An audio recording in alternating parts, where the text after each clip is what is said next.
പാമ്പിനെ സ്വപ്നം കാണുന്നതുകൊണ്ട് പാമ്പിന് മുട്ട കൊടുക്കാൻ പറഞ്ഞിട്ട്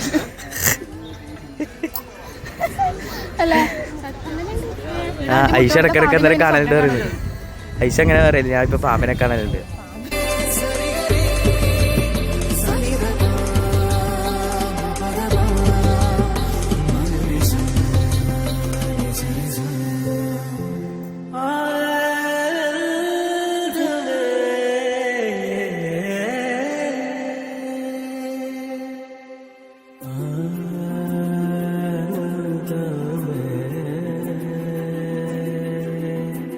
പ്ലാൻ ബി നെക്സ്റ്റ് ടെമ്പിൾ പോയിട്ട് മാമാനത്ത് ടെമ്പിൾ.